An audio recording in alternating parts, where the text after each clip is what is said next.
Title: The Cost of Silence.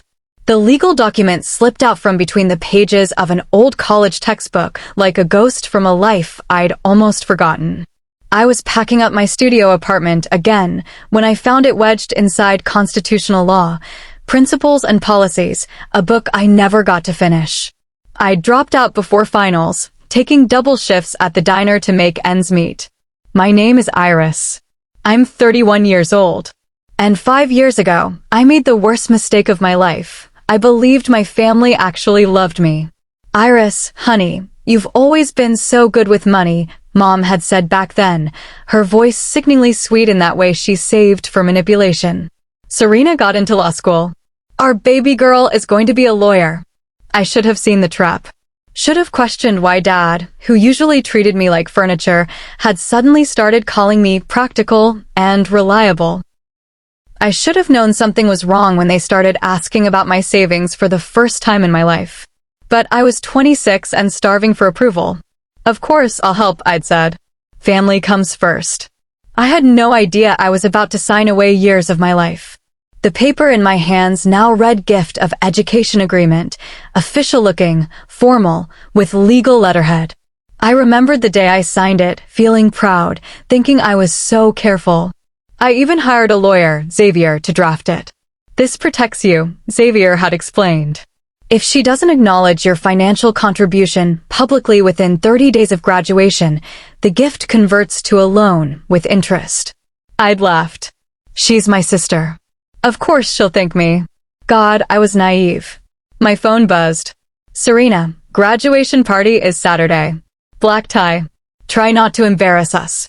I stared at the text. Then at the document. Then back again. 5 years. 5 years of 60-hour weeks. 5 years of eating dollar ramen while she posted lobster dinners on Instagram. 5 years of watching her wear designer clothes funded by my paycheck, while I rotated through 3 fading work uniforms. The invitation was still on my fridge. Thick cardstock, gold embossing. It read, celebrating Serena's achievement. Not our achievement. Not the family's. Just hers. I called Delilah, my best friend since high school. The only person who'd ever told me the truth. You're not actually going to that party, are you? She asked, skipping the greeting. I have to. She's my sister. She's a parasite, Iris. There's a difference. I walked to the window and looked down at the empty parking space where my old Honda used to sit, the one I sold to pay for Serena's textbooks. Now I took the bus everywhere, while she drove the BMW Dad gave her for working so hard. Remember last Christmas? Delilah said, when your mom introduced Serena to her book club as our pride and joy. And you as our dependable one? Like you're a dishwasher. I remembered. I'd been standing right there, holding the tray of cookies I'd baked. Mom had patted my shoulder like I was a golden retriever. She's graduating because of me, I said, quietly. And has she thanked you? Ever? Even once. I tried to think of a moment. Just one. Nothing came. Not when I moved into a basement studio. Not when I worked nights cleaning offices. Not when I gave up everything. She just kept taking like it was owed to her. The agreement, I whispered, picking up the document again. What agreement? I made her sign something before I paid tuition. It says if she doesn't thank me publicly within 30 days, it turns into a loan. Delilah went quiet. Iris, you're not seriously thinking of enforcing that, are you? I read the clause again. It was airtight. Notarized. Witnessed. Unbreakable. She'll thank me at the party, I said. But even as I said it, I knew. She wouldn't. 3 years ago, I sat in Xavier's cramped office above a pizza joint, staring at him across his cluttered desk. You sure about this? He'd asked. Family contracts get ugly. She'll understand, I'd said. It's just protection. Famous last words. I drove straight to Serena's place that day. She was sprawled on her couch painting her nails, barely glancing at the documents I handed her. What's this? A formality. Just sign, it's for the tuition. She'd rolled her eyes. You're so paranoid, Iris. This is a gift. Just sign. She scribbled her name without reading a word. There. Happy now? Venmo me the money. I need a new dress for dinner with Robbie. That was my moment. That should have been the moment I walked away. But I didn't. Now, sitting at my desk at the insurance office where I'd worked for 3 years, I texted Delilah again. She messaged me again. Said to wear something appropriate. Like I'm an inconvenience. She sees you exactly how they all do, Delilah said. As useful. But invisible. I paid for everything. Her tuition. Her books. Her food. Her life. I looked again at the document. 5 years ago, this was just insurance. A precaution. A safety net I never thought I'd use. But now? Now it was justice. Graduation night arrived. The ballroom shimmered with chandeliers and golden banners. Serena floated through the crowd in a designer gown. I stood near the back, out of place in my clearance rack dress. They handed her the mic. She smiled. Cameras clicked. Champagne flowed. She cleared her throat. Thank you all for being here. I'm so proud to share this moment with my friends, professors, and especially my family. My breath caught. Mom and Dad, thank you for everything you've done. Your belief in me meant the world. Nothing. No mention of me. Not a single word. And just like that, the 30-day clock began ticking. 3 weeks later, I dropped a letter at her law firm's front desk. Inside, the original agreement, the clause highlighted in yellow, and a detailed invoice of everything I'd paid, with interest. 3 days later, I received an email. Subject, formal response. From Serena W. I opened it. You wouldn't actually do this to your own sister, would you? I smiled.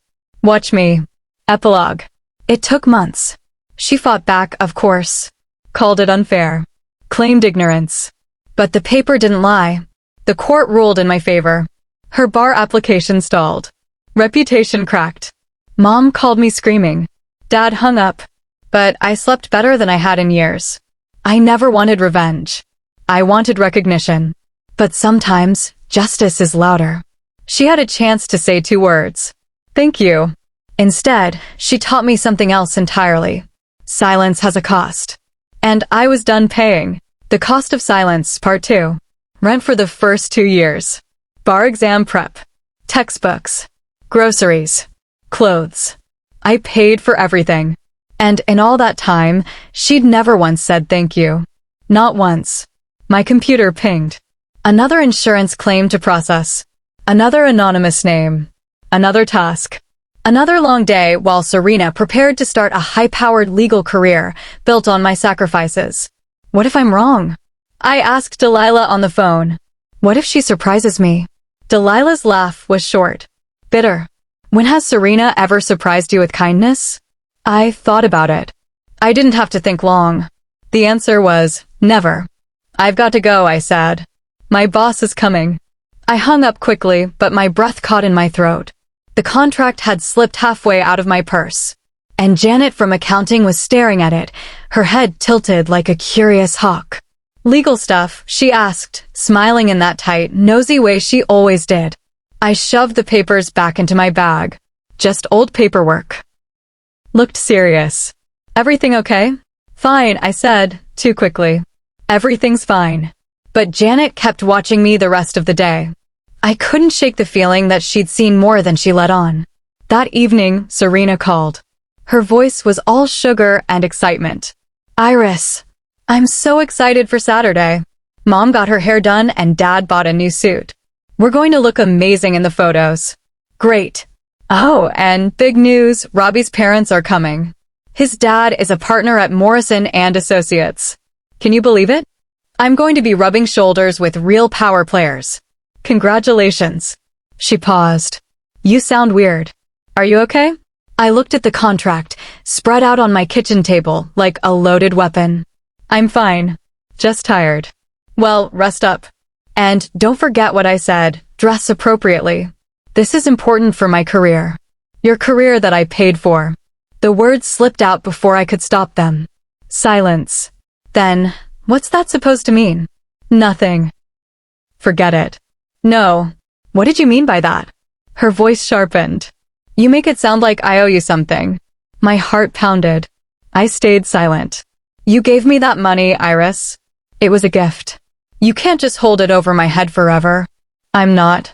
Because that would be really pathetic. I mean, what were you going to do with the money anyway? You don't have any real ambitions. Click. She hung up. I sat there, the phone dead in my hand. Her words echoed in my skull like gunshots. No ambitions. Nothing important. She really believed that. Saturday arrived. The Grandview Hotel looked like something out of a fairy tale. Chandeliers dripping with light, white roses everywhere, a champagne fountain taller than me. I stood near the entrance, the only one in thrifted heels and a dress from last year's clearance rack. Iris. Mom beamed as she approached, her smile stretched too wide. You made it. You look nice. The pause before nice said everything. Where's Serena? Oh, she's by the champagne fountain. Everyone wants to congratulate her. The Hendersons are here. And the Blackwells. Even Judge Morrison came, with Robbie. Can you believe it? I could. I spotted Serena in the crowd, radiant in a glittering designer dress. She looked like she belonged in a magazine. Not a trace of guilt or gratitude in her smile. She looks happy, I said. She deserves this, Mom gushed. All those years of hard work finally paying off. All those years, I repeated. Dad joined us, adjusting his expensive tie. Iris. Good to see you. Hi, Dad. Serena's been telling everyone about her job offer. Starting salary's more than I made in my first 10 years as an engineer. He chuckled. She's always been the ambitious one. Takes after your mother. He glanced at me. You've got your own strengths, though. Very practical. There it was again. Practical. Reliable. Useful. I excused myself and stepped outside. The air was cold. Clean. Honest. My phone buzzed. Delilah, how's the circus? Me, exactly what you'd expect. Delilah, are you sure you can go through with it? I didn't answer right away. Through the glass doors, I could see Serena still glowing, still collecting compliments like trophies for a war she never fought. She hadn't changed. She wouldn't change. The 30-day clock was ticking. Iris. I turned. Robbie stood there, champagne in hand, his face warm. Hey, Robbie. Congratulations on the engagement, I said, forcing a smile. Thanks. Beautiful party, huh? Your parents really went all out. They did. He leaned beside me on the garden railing. Serena's told me how supportive you've been through law school. It's admirable. My heart skipped. She said that. Well, not exactly. But she mentioned how reliable you are. Said she always knew she could count on you. There it was again. Reliable. Not generous. Not sacrificing. Just reliable, like a faucet. Or a microwave. What else did she say? He hesitated. Just that you've always been content with simple things. That she admires that about you.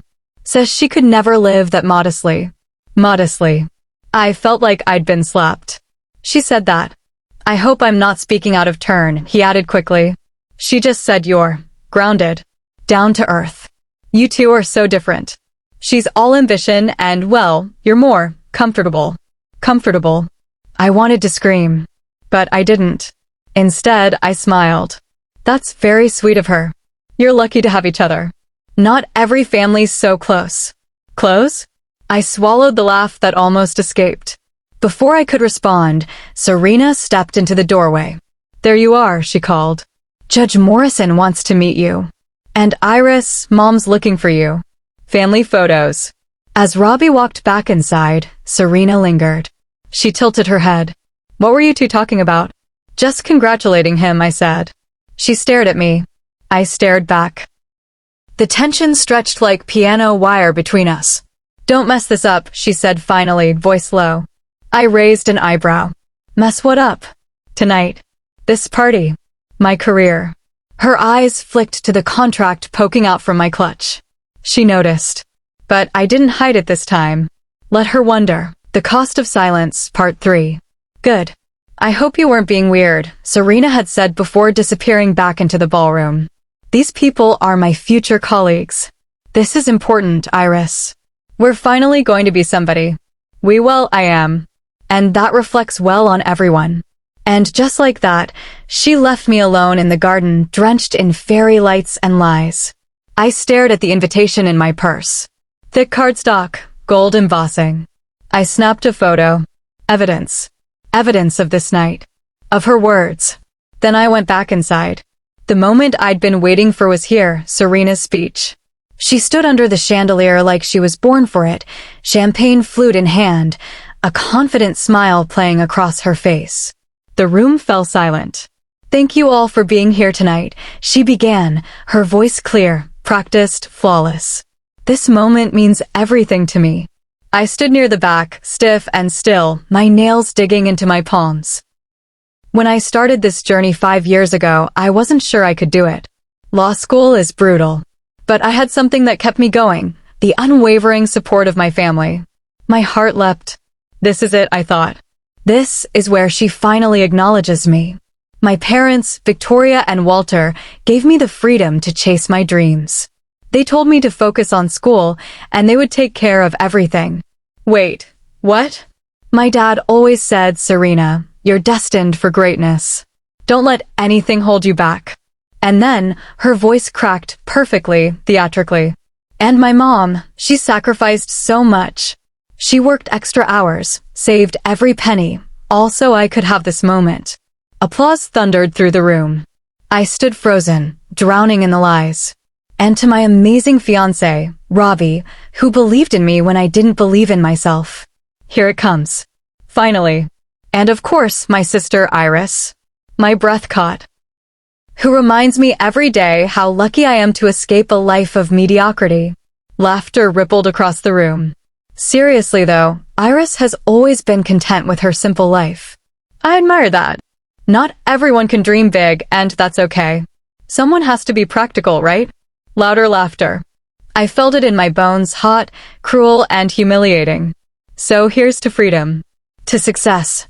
And to never settling for a life that's anything less than extraordinary. The room erupted in cheers. And I stood there, invisible. The punchline to my sister's fairy tale. I pushed through the crowd, muttering an "excuse me" as I fled to the bathroom. My hands trembled as I locked myself in a stall. The party program crumpled in my clutch. I took a photo of it. Proof. Then I opened my phone. Text to Xavier. Activate clause. Effective immediately. A voice called from outside the stall. Honey, are you okay? I knew the voice. Mrs. Henderson. One of Mom's book club friends. I'm fine, I said, voice flat. That was quite a speech, wasn't it? Your sister is just so accomplished. Yes, she is. You know, she added, casually, I was just talking to your mother about you. She said you're such a cautionary tale. My blood froze. Really? I managed. Oh, yes. She told the Blackwells how grateful she is that Serena didn't turn out like you. A pause. No offense, dear. I'm sure you're perfectly happy with your situation. I unlocked the stall. Mrs. Henderson was fixing her lipstick, utterly unfazed. What exactly did my mother say about my situation? Well, just that you never really amounted to much. Still single at 31, working that little job in insurance. She said it's a good reminder of what happens when you don't apply yourself. I stared at her. But don't feel bad, she said brightly. The world needs ordinary people, too. She patted my shoulder and left. My phone buzzed. Xavier, are you certain this will have immediate consequences? Me, I'm certain. Xavier. Consider it done. The debt conversion is effective as of tonight. She'll receive formal notice within 48 hours. I took a screenshot of our messages. Then I walked back into the ballroom. Serena was glowing, posing for photos with Judge Morrison and his wife. She saw me and waved. Iris, come meet the Morrisons. They're practically family now. I smiled. Poised. Polished. Congratulations, Serena. You've earned every bit of this success. Thank you, she beamed. Isn't this amazing? I can't believe how perfect everything is. It really is perfect, I said. And she had no idea. Tuesday, 7:23 a.m. The call came like an alarm bell. I was brushing my teeth when my phone rang, Serena's name flashing, screaming across the screen. I answered. What the hell did you do? I held the phone away from my ear. Good morning to you too. Don't you dare play innocent, Iris. I just got a letter from some debt collection agency saying I owe $127,000 in student loans. Must be a mistake, I said, calmly. Of course it's a mistake. I don't have student loans. You paid for everything, remember? As a gift. Did you read the letter carefully? I don't need to read. Serena. Read. The letter. There was silence. Then the sound of rustling paper. Gift of education agreement. Clause. Conversion. Upon failure to acknowledge, full balance due. Her voice trembled. Plus interest. Yes. Plus interest. You can't do this to me. Oh, but I can. You're ruining my life. I almost laughed. You ruined mine. I'm just sending the invoice. So, you gave up your scholarship out of. Mom's voice trembled, half disbelief, half guilt. But it was too late for guilt. I gave it up, I said, my voice low but steady, because you asked me to. You said Serena's tuition was the priority. That there wasn't enough to support both of us unless I worked. So I did. I deferred. Then I gave up. No one made you, Mom said weakly. You're right. I volunteered. Because I was the good daughter. The practical one. The one who could settle while Serena soared. Serena opened her mouth, but I cut her off with a look. You want to talk about resentment? You think I'm jealous of you? Maybe I was. But mostly, I was angry. Angry that I believed all of you when you said I was doing something noble. That helping you is the right thing. That putting my life on hold would come back around eventually. But it never did. I never asked you to give up your life. Serena shouted, standing. No. You just expected me to. You took the money. You took the help. You took my time and my silence. And when the cameras rolled and the applause started, you thanked everyone but me. You made a joke out of me. Serena was crying now, real tears, but I felt nothing. I made you. I said flatly. And that landed. The silence was deafening. Dad sat heavily on my armchair, burying his face in his hands. You can't mean to keep this going. Ruining your sister's future. It'll haunt you. I tilted my head. Will it? Because giving up mine hasn't haunted any of you. Mom looked pale, shaking. We didn't know, Iris. We didn't realize how much you gave up. That's the point. You never asked. You never cared. Serena stood again. So what, you want revenge? You want to ruin me to prove a point. I looked at her carefully. She was beautiful, even now. Disheveled, drained, mascara smeared, but still radiating that desperate, hollow perfection. No, I want you to feel what I felt. Just for a moment. I want you to taste humiliation. To understand what it's like to sacrifice everything for someone who forgets you exist. And then what? Serena snapped. What happens after I've suffered enough?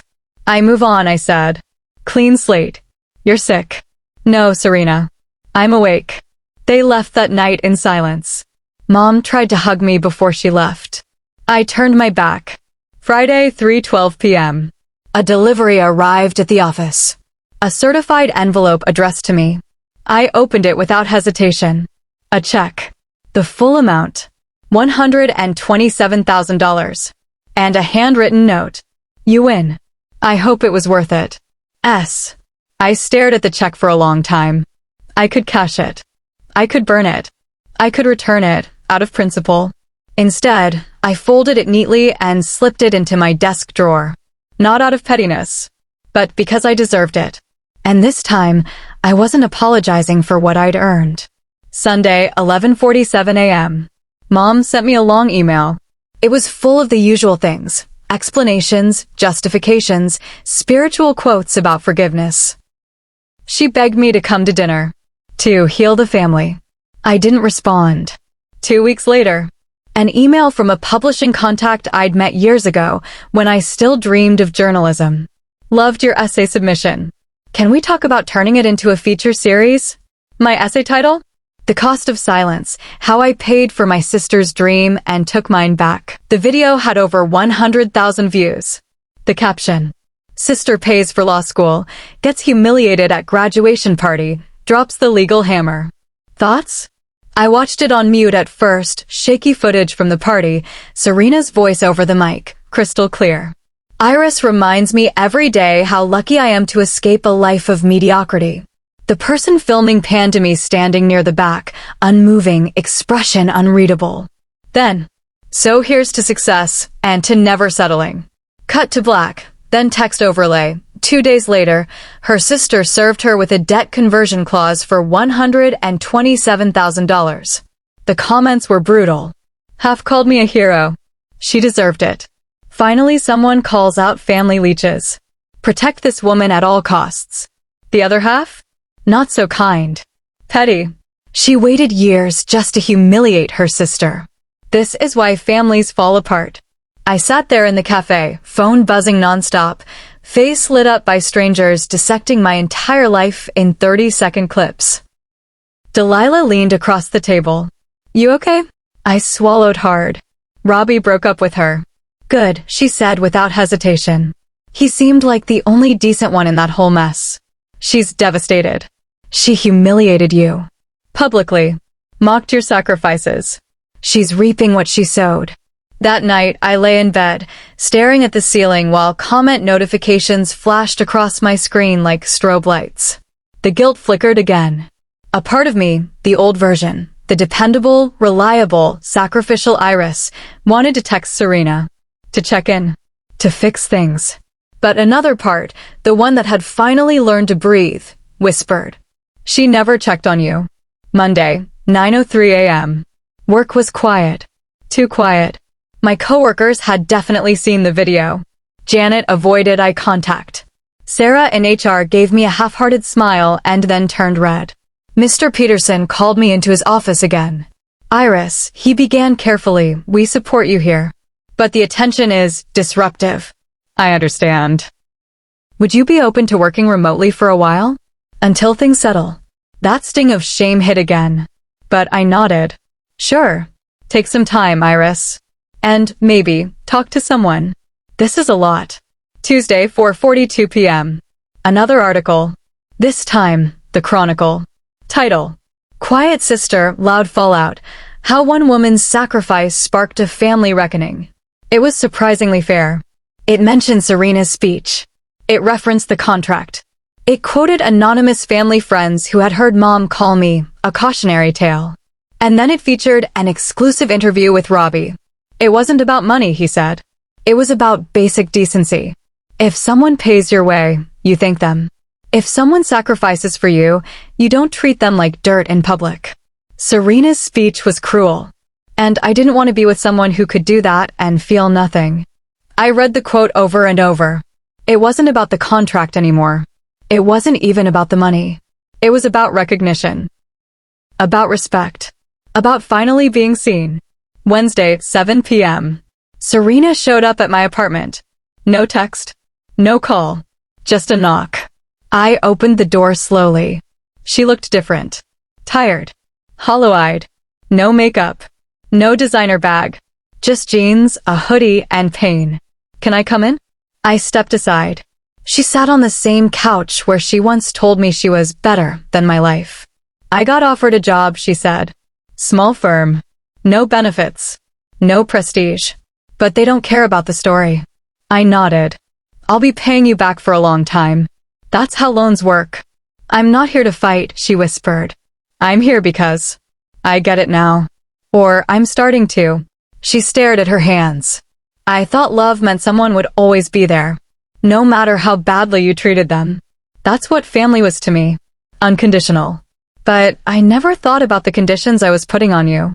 For the first time in a long time, I believed she meant it. I'm sorry, Iris. The words hung there quiet. No applause. No audience. Just the two of us. I appreciate that, I said softly. But I don't forgive you. Not yet. She nodded, eyes brimming. I didn't come for forgiveness. I came for the truth. Because I think maybe you're the only one left who'll give it to me straight. I sat beside her. You want the truth? She nodded. You treated me like I was disposable. And now you're learning what that feels like. We sat in silence. Then she stood. I'll be making payments every month. You have my word.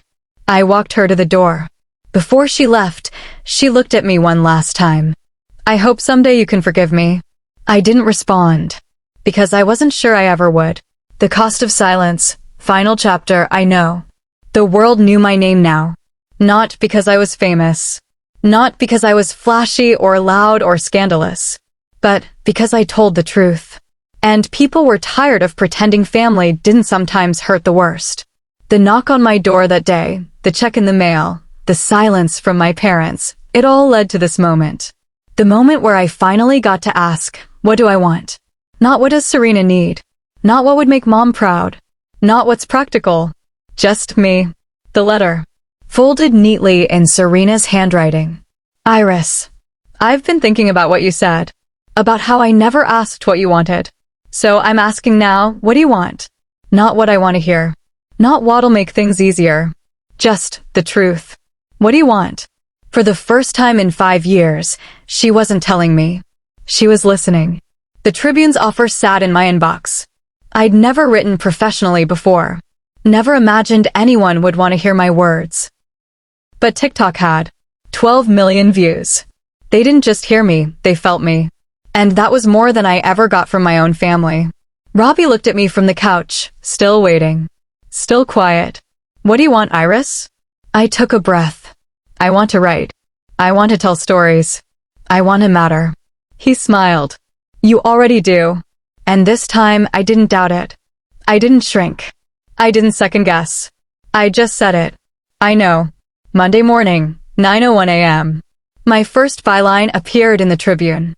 Column title, The Other Side of the Story, by Iris Dean. The piece was simple, about sacrifice, family, and how quiet people are often the ones holding everything together until they break. It went viral again. My inbox exploded. Readers sent stories. Sisters, brothers, parents. People who had given up dreams, jobs, homes for family. And been forgotten. I answered every single one. Not because I had to. Because I wanted to. 3 weeks later, a letter arrived. Another check.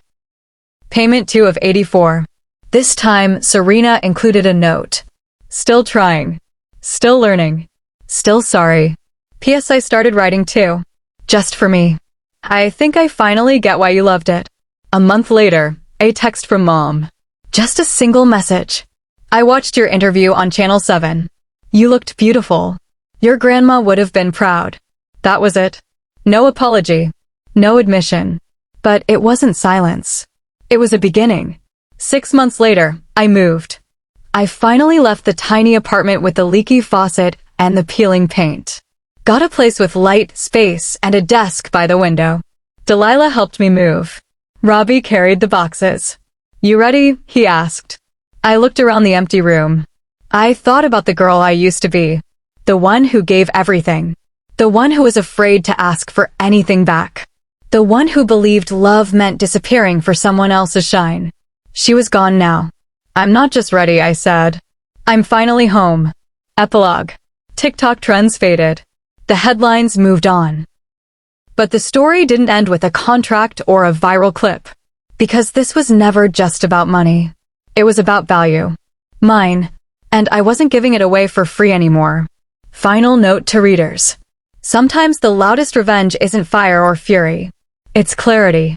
It's standing up and saying, I mattered. I was there.